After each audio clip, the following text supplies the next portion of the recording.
ক্ষুধার যন্ত্রণার সহ্য হয় নাই, জন্য চোখে ঘুম নাই।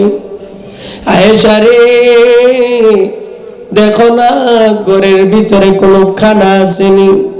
আম্মা জান আয়েশা আল্লাহর নবীর বিছানা থেকে উঠা সারা ঘর খানা তালাশ করলেন, কিন্তু আম্মা জান আয়েশা কয়, নবী গো,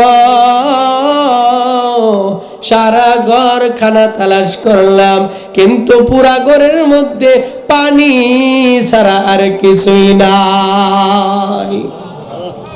ও বাবা, যে নবীর ঘরে খানা নাই, যে নবীর ঘরে আগুন জ্বালানোর মতো তেল নাই, যে নবীর ঘরে লাগাতার 2 মাস চুলার মধ্যে কোনো আগুন জ্বলে নাই, ওই নবী কয়, আমি আমার মাওলার শুকরিয়া আদায় করতে নামাজে দাঁড়ায় থাকি। আরে বাবা, আর তোমার ঘরে খানার অভাব নাই, তোমার আলমারিতে কাপড়ের অভাব নাই, টাকার অভাব নাই, শান্তির অভাব নাই, কিন্তু কপাল পোড়া মুসলমান, একটা ওয়াক্ত নামাজ তোমার নসিবে হয় না। আজান শুনে আসো যারা বিছানায়,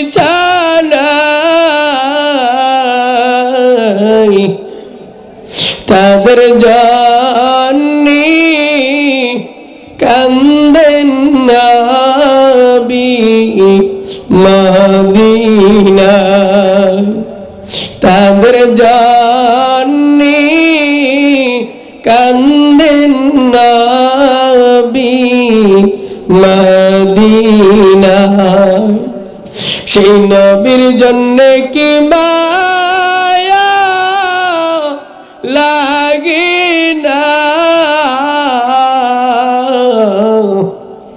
হায়রে উম্মত নামাজ কেনে পড়ো না, হায়রে মানুষ মসজিদে কেন আসো না।